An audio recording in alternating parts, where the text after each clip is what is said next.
Shalom Bapak Ibu yang dikasihi Tuhan Yesus. Kami mengundang untuk bangkit berdiri dan mendeklarasikan Pentakosta ketiga. Pentakosta ketiga. 1. Pentakosta ketiga adalah pencurahan Roh Kudus yang dahsyat di zaman ini melebihi yang terjadi di Azusa Street. 2. Pentakosta ketiga akan mengakibatkan penuaian jiwa yang terbesar dan yang terakhir sebelum Tuhan Yesus datang kembali. 3. Pentakosta ketiga akan membangkitkan generasi Yeremia, yaitu anak-anak muda yang dipenuhi dengan Roh Kudus, cinta mati-matian kepada Tuhan Yesus, tidak kompromi terhadap dosa, dan akan bergerak untuk memenangkan jiwa. 4. Pentakosta ketiga lahir di Indonesia dan bergerak ke bangsa-bangsa. Gerakan ini dari timur ke barat dan akan kembali ke Yerusalem. 5. Pentakosta ketiga akan memberikan kuasa untuk menyelesaikan amanat agung dan setelah itu Tuhan Yesus datang kembali. Amin. Shalom, saudara terkasih dalam Tuhan Yesus Kristus.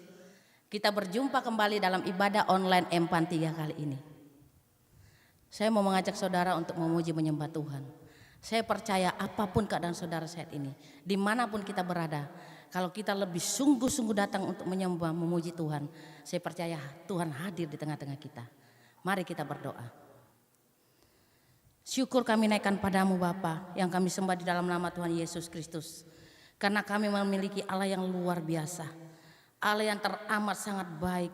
Engkau yang tidak pernah melihat kekurangan kami Tuhan, tapi Engkau yang selalu setia untuk mendampingi kami Tuhan. Dan kami siap untuk memuji Tuhan hanya di dalam nama Tuhan Yesus Kristus. Haleluya. Amin.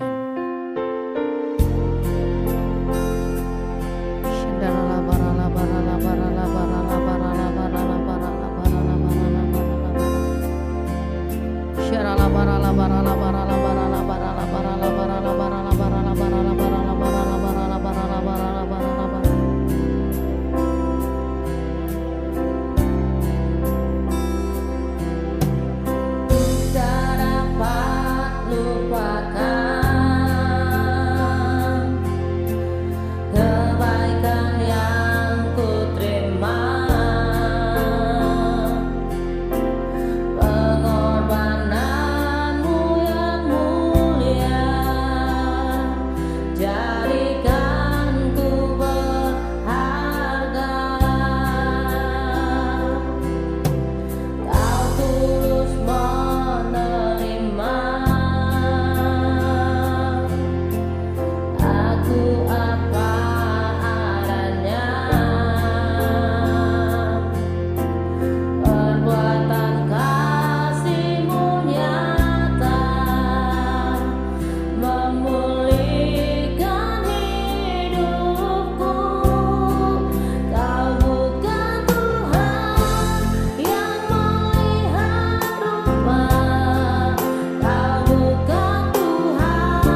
Hari ini adalah Jumat Agung, di mana kita memperingati kematian Tuhan Yesus.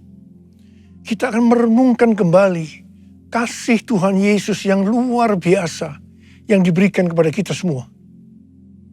Saya mau mengatakan sesuatu kepada saudara, bahwa apapun yang kita alami hari-hari ini dalam pandemi COVID-19 dan krisis ekonomi, kita harus tahu bahwa Tuhan Yesus sangat-sangat mengasihi kita semua.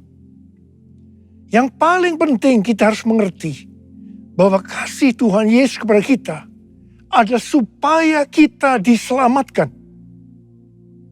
Melalui segala peristiwa ini, kita harus ingat seperti yang terdapat dalam Roma 8 ayat 28 yang berkata, kita tahu sekarang bahwa Allah turut bekerja dalam segala sesuatu, baik enak maupun tidak enak, untuk mendatangkan kebaikan bagi mereka yang mengasihi Dia.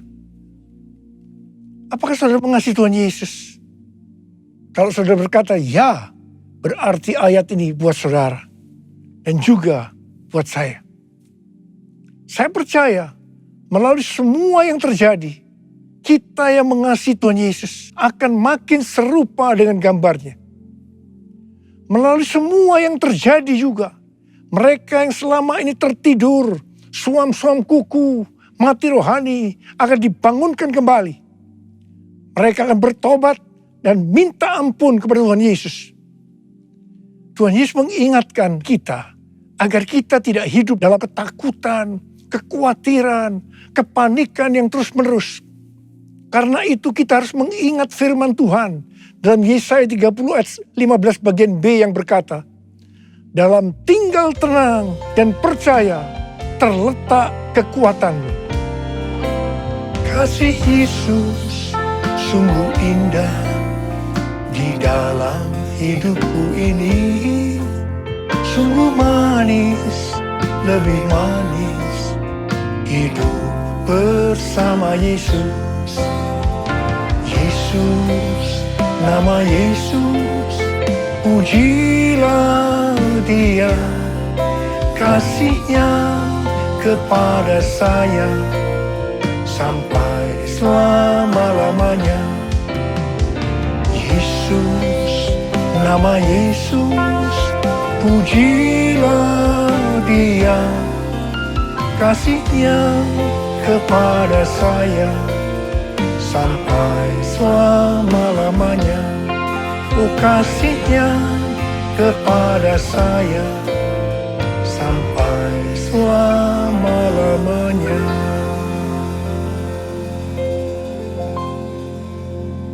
Alkitab berkata, Yesus mati karena dosa-dosa kita. Dia dikuburkan, tetapi pada hari yang ketiga Dia dibangkitkan. Alkitab berkata, semua orang telah berbuat dosa dan telah kehilangan kemuliaan Allah. Upah dosa ialah maut, mati kekal selama-lamanya, tempatnya di neraka. Neraka adalah tempat yang sangat mengerikan. Jangan sampai masuk neraka. Karena itu Tuhan Yesus datang ke dalam dunia ini untuk menyelamatkan kita semua. Bagaimana cara Tuhan Yesus menyelamatkan kita? Alkitab berkata, Tuhan Yesus yang tidak mengenal dosa, dijadikan dosa oleh karena kita. Supaya di dalam Dia, yaitu mereka yang percaya kepada Tuhan Yesus, dibenarkan oleh Allah. Apa arti daripada ayat ini? Tadi dikatakan, semua orang telah berbuat dosa dan telah kehilangan kemuliaan Allah. Upah dosa ialah maut, mati. Jadi Tuhan Yesus harus mati menggantikan saudara dan saya.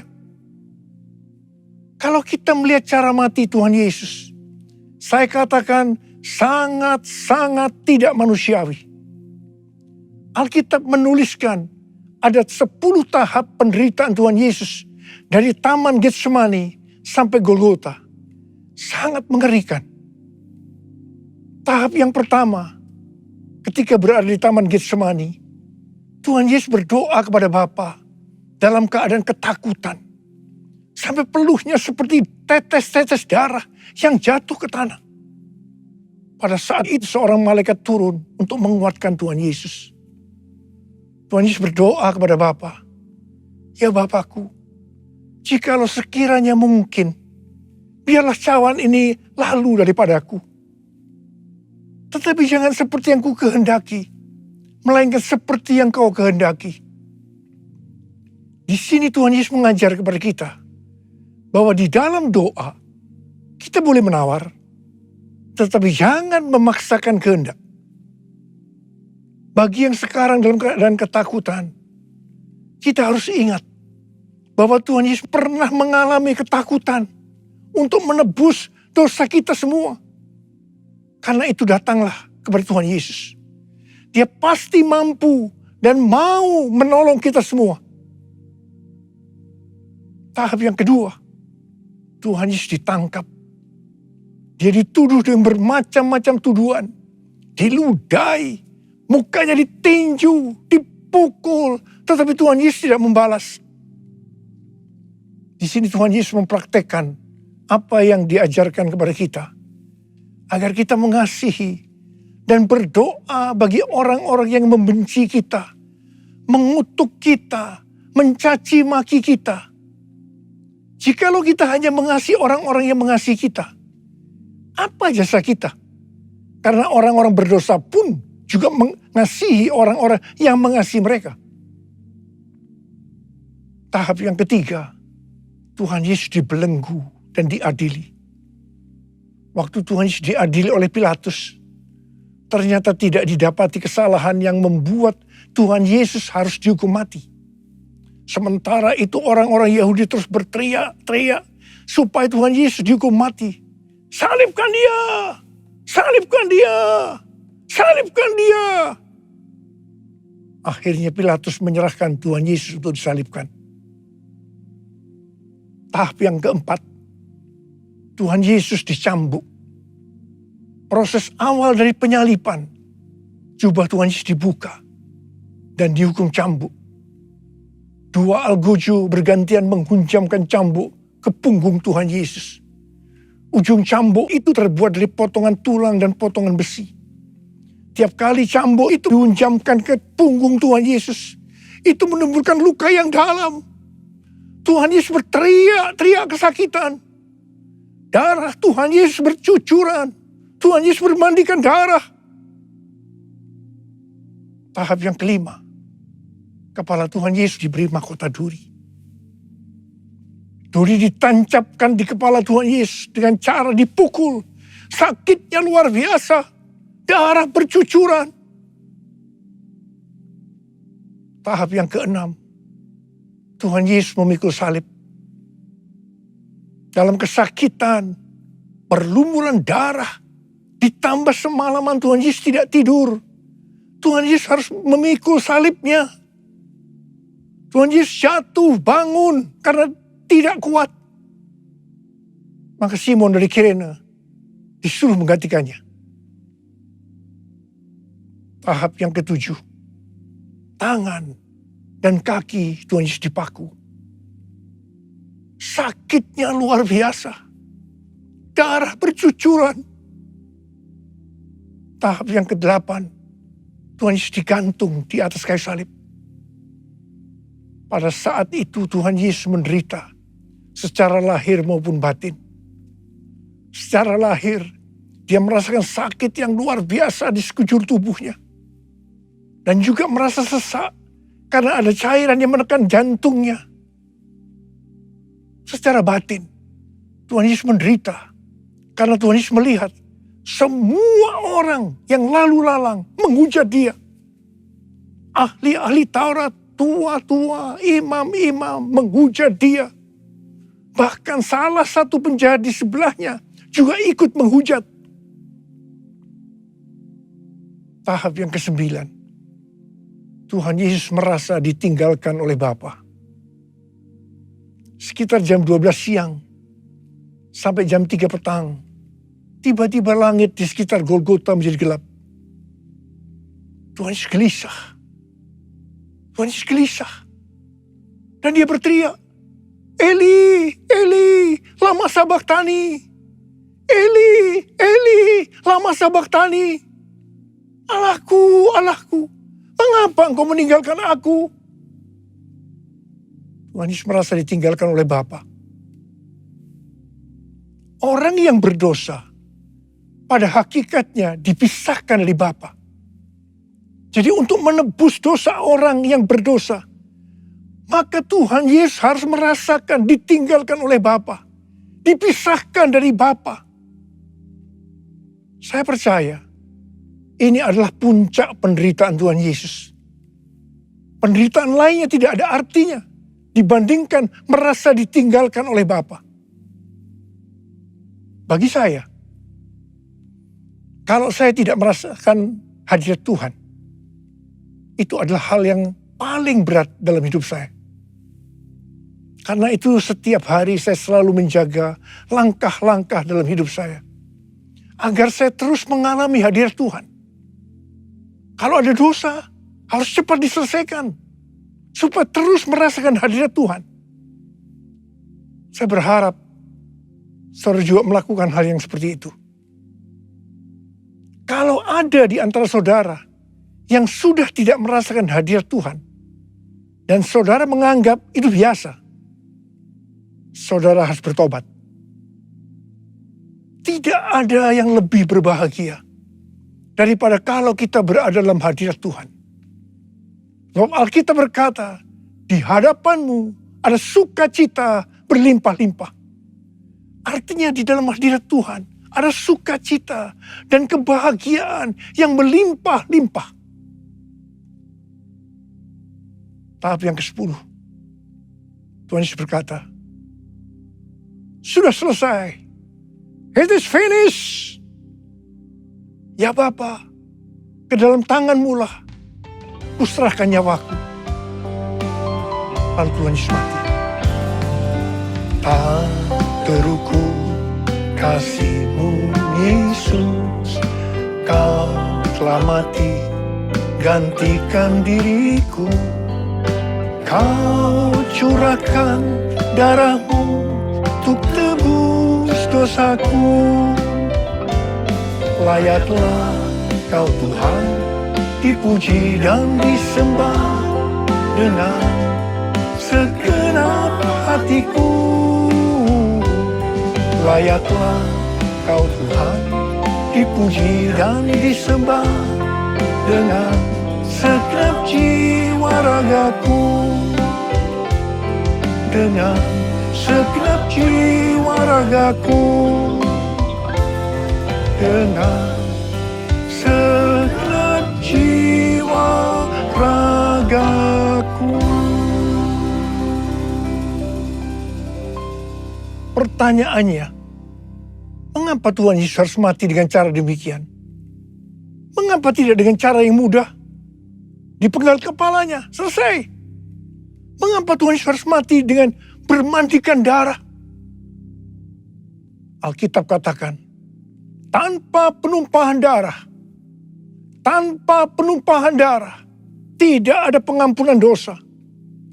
Untuk mengampuni dosa saudara,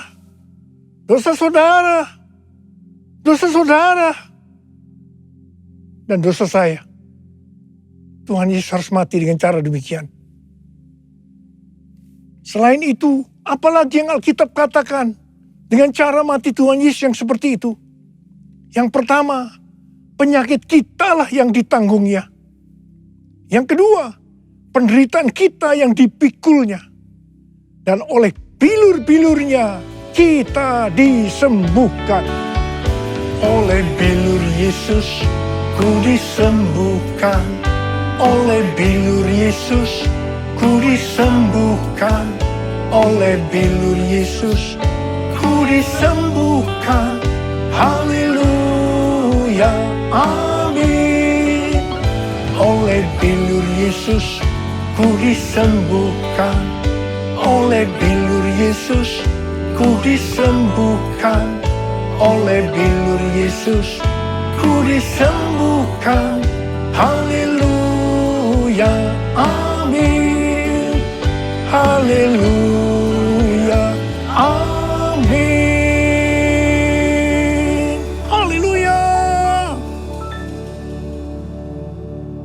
Yesus mati karena dosa-dosa kita.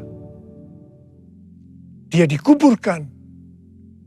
Tetapi pada hari yang ketiga, dia dibangkitkan. Haleluya.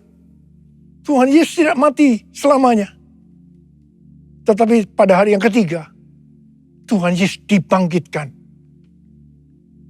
Apa yang Alkitab katakan? Kalau sampai Tuhan Yesus tidak bangkit. Yang pertama, sia-sialah pemberitaan firman Tuhan. Saya di sini memberitakan firman Tuhan. Tidak ada artinya. Sia-sia. Tetapi puji Tuhan, Tuhan Yesus hidup, Tuhan Yesus bangkit, pemberitaan firman Tuhan menjadi tidak sia-sia. Hal yang kedua, kalau sampai Tuhan Yesus tidak bangkit, sia-sialah kepercayaan kita. Dan kita akan tetap mati di dalam dosa-dosa kita. Demikian juga dengan orang-orang yang mati di dalam Tuhan. Mereka akan tetap binasa. Tetapi puji Tuhan, Tuhan Yesus bangkit. Kita tidak akan mati di dalam dosa-dosa kita. Tetapi kita akan bersama-sama dengan Tuhan Yesus selama-lamanya. Haleluya. Dan hal yang ketiga, kalau sampai Tuhan Yesus tidak bangkit, kita adalah orang-orang yang paling malang dari segala manusia. Tetapi puji Tuhan, Tuhan Yesus bangkit. Kita bukan orang-orang yang paling malang, tapi justru orang-orang yang paling beruntung dari segala manusia. Ada berapa banyak di antara saudara, orang-orang yang paling beruntung dari segala manusia? Saudara angkat tangan. Sebab dia hidup, ada hari esok. Sebab dia hidup, ku tak gentar. Karena ku tahu dia pegang hari esok. Hidup jadi berarti sebab dia hidup. Hidup jadi berarti sebab dia hidup.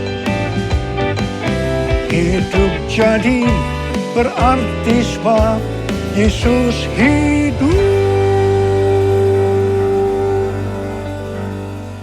Karena Tuhan Yesus hidup, maka ada hari esok. Karena Tuhan Yesus yang pegang hari esok saudara dan saya, dia hidup. Dia berkata kepada kita, jangan kamu takut, jangan kamu khawatir, jangan kamu panik. Karena Tuhan Yesus hidup, maka mujizat-mujizat yang dilakukan oleh Tuhan Yesus 2000 tahun yang lalu masih ada sampai dengan hari ini. Orang buta melihat, orang lumpuh berjalan, orang tuli mendengar, orang mati dibangkitkan, orang kusta menjadi tahir, dan kepada orang miskin diberitakan kabar baik. Karena Tuhan Yesus hidup, kita akan melihat Pentakosta yang ketiga akan digenapi. Di mana melalui semua peristiwa yang sedang terjadi saat ini, penuaian jiwa yang terbesar dan yang terakhir sebelum Tuhan Yesus datang kembali terjadi. Bangkitnya generasi Yeremia, yaitu generasi anak-anak muda yang dipenuhi dengan Roh Kudus, cinta mati-matian kepada Tuhan Yesus, tidak kompromi terhadap dosa, dan akan memenangkan banyak jiwa. Kepada kita, orang yang sungguh-sungguh dengan Tuhan, akan diberikan kuasa untuk menyelesaikan amanat agung Tuhan Yesus. Karena Tuhan Yesus hidup, maka dia mengingatkan kepada kita sesuai dengan 1 Petrus 2 ayat 9 yang berkata, tetapi kamulah bangsa yang terpilih, imamat yang rajani, bangsa yang kudus, umat kepunyaan Allah sendiri, supaya kamu memberitakan perbuatan-perbuatan yang besar dari Dia yang telah memanggil kamu keluar dari kegelapan kepada terangnya yang ajaib. Jadi, dengan kuasa dari Pentakosta ketiga, kita akan menyelesaikan amanat agung. Dan setelah itu Tuhan Yesus datang kembali. Haleluya. Karena Tuhan Yesus hidup, maka memasuki tahun 2022, Dia memberikan tema bahwa tahun 2022 adalah tahun paradigma yang baru. Kita diminta untuk tidak mengingat-ingat hal-hal yang dulu. Sebab Tuhan sedang membuat sesuatu yang baru dengan cara yang ajaib. Tuhan akan menolong kita untuk memecahkan masalah-masalah yang kita hadapi dalam seluruh aspek kehidupan kita dengan cara yang baru atau paradigma yang baru. Tuhan mengingatkan agar kita yang sudah percaya dan lahir baru tidak lagi hidup dengan paradigma yang lama atau paradigma duniawi. Kita harus mengarahkan pandangan kita ke depan dan berlari-lari kepada tujuan yang artinya mengejar meskipun menderita untuk mendapatkan mahkota. Masuk surga dengan hadiah, yaitu mahkota surgawi.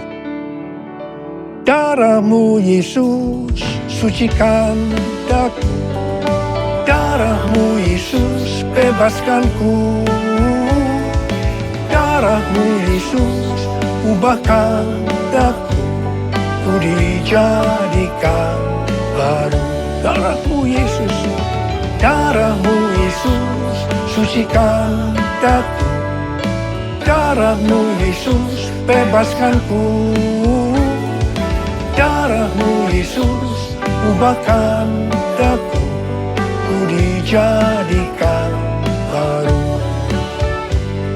ku dijadikan baru, ku dijadikan baru. Mari saya ajak kita angkat tangan di hadapan Tuhan. Mari kita katakan, Yesus, Yesus, Kau berarti bagiku. Yesus, Yesus, Kau segalanya bagiku. Yesus, Yesus, Kau berarti bagiku. Yesus, Yesus, Kau segalanya bagiku. Kau segalanya bagiku. Kau segalanya bagiku. Angkat tangan saudara. Kita berbahasa roh sama-sama. Sembah Dia. Urialama kana mayarala basandera la bala bala. Oh la la la la la la la la la la la la la. Oh la la la bala bala bala bala bala bala bala bala bala bala. Oh Tuhan Yesus, Tuhan Yesus, Tuhan Yesus. Oh la la bala bala bala. Berkati anak-anak-Mu Tuhan. Berkati anak-anak-Mu semua. Mereka sedang mengangkat tangan di depan Tuhan. Berkat-Mu melimpah buat mereka. Berkat-Mu melimpah. Terima berkat Tuhan. Terima berkat Tuhan. Terima berkat Tuhan. Terima kasih. Tuhan terima kasih. Tuhan terima kasih. Tuhan terima kasih. Tuhan terima kasih dalam nama Yesus. Amin.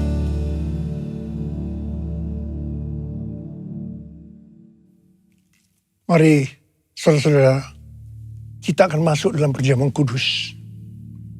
Kita akan mengingat ayat ini. Sebab setiap kali kamu makan roti ini dan minum cawan ini, kamu memberitakan kematian Tuhan sampai Ia datang. Perjamuan kudus adalah perjamuan Tuhan Yesus sendiri. Setiap kali kita masuk dalam perjamuan kudus, Tuhan Yesus selalu berkata, biarlah ini menjadi peringatan akan daku. Peringatan akan daku. Karena itu mari arahkan hati kita kepada kebaikan Tuhan. Kita akan mengingat kebaikan Tuhan. Supaya kita lebih mengasihi Tuhan Yesus. Supaya kita lebih mengasihi satu dengan yang lain. Mari tundukkan kepala. Bapa, siapakah kami sebelum kami mengenal Engkau? Kami semua orang berdosa. Upah dosa adalah maut, mati. Mati kekal selama-lamanya.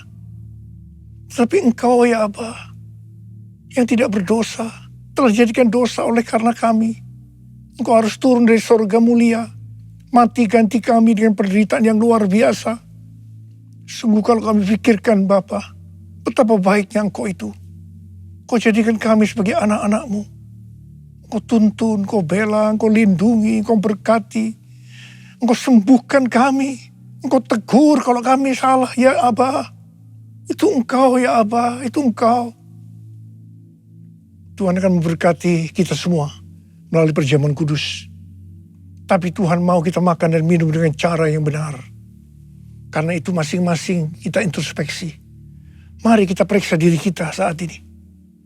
Kalau Tuhan ingatkan ada dosa yang belum diselesaikan, langsung kita minta ampun. Minta ampun di hadapan Tuhan. Ampuni, ampuni saya Tuhan, ampuni. Ampuni saya Tuhan, ampuni saya. Kau melihat anak-anakmu yang sedang meminta ampun kepadamu Tuhan. Kau melihat mereka. Engkau begitu rindu untuk memberkati kami semua. Ya Tuhan, lihatlah anak-anakmu Tuhan. Ampuni kami, ampuni kami. Kami akan masuk dalam perjamuan kudus dengan hati yang penuh ucapan syukur. Dalam nama Yesus kami berdoa. Amin. Sekarang mari kita angkat roti di tangan kanan kita tinggi-tinggi. Sebab apa yang telah kuteruskan kepadamu telah aku terima dari Tuhan. Yaitu bahwa Tuhan Yesus pada malam waktu diserahkan mengambil roti.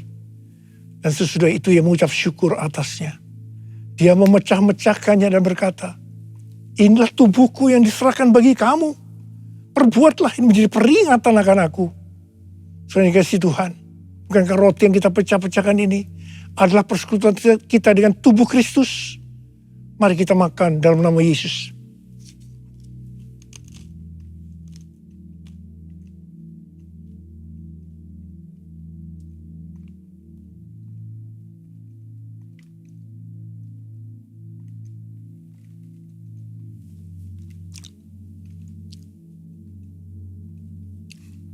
Angkat cawan di tangan kita tinggi-tinggi. Demikian juga yang mengambil cawan sesudah makan lalu berkata, cawan ini adalah perjanjian baru yang dimeteraikan oleh darahku. Perbuatlah ini setiap kali kamu meminumnya menjadi peringatan akan aku. Saudara dikasih Tuhan, bukankah cawan pengucapan syukur yang atasnya kita ucapkan syukur adalah persekutuan kita dengan darah Yesus? Mari kita minum dalam nama Yesus.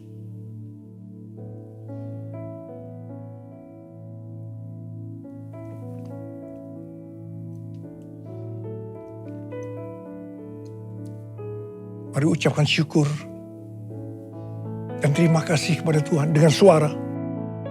Jangan diam, keluarkan suara. Tuhan terima kasih. Tuhan terima kasih ya Tuhan. Kami mengucap syukur ya Tuhan. Terima kasih buat kebaikan-Mu ya Aba. Oh rada bara bara bara bara bara bara. Oh Yesus. Oh Yesus, Yesus, Yesus, Tuhan Yesus, Tuhan Yesus. Bapa terima kasih. Terima kasih. Terima kasih pesan-Mu hari ini. Oleh bilur-bilur-Mu kami semua disembuhkan. Oleh bilur-bilur-Mu kami semua disembuhkan. Terima kasih Tuhan. Kami berdoa bagi mereka yang sakit saat ini. Angkat tangan saudara yang sakit, yang memerlukan kesembuhan, yang memerlukan mujizat Tuhan. Sembuh dalam nama Yesus. Sembuh dalam nama Yesus, mujizat terjadi. Terima kesembuhan, terima mujizat Tuhan, terima. Terima kasih Yesusku, terima kasih Yesusku. Puji syukur hanya bagi Tuhanku. Terima kasih Yesusku. Terima kasih Yesusku, puji syukur hanya bagi Tuhanku. Terima kasih Yesusku, terima kasih Yesusku, puji syukur hanya bagi Tuhanku. Terima kasih Yesusku, terima kasih Yesusku. Puji syukur hanya bagi Tuhanku. Puji syukur hanya bagi Tuhanku. Puji syukur hanya bagi Tuhanku. Terima kasih Abah. Terima kasih Abah. Terima kasih. Terima kasih. Mari angkat tangan saudara. Terimalah berkat Tuhan. Kasih karunia yang berlimpah-limpah daripada Allah Bapa di dalam anak yang tunggal Yesus Kristus. Persekutuan yang manis dengan Roh Kudus menyertai saudara sekalian mulai hari ini. Sampai Tuhan Yesus datang menjemput kita di awan-awan dan bahkan sampai selama-lamanya. Yang percaya bersama-sama katakan, Amin.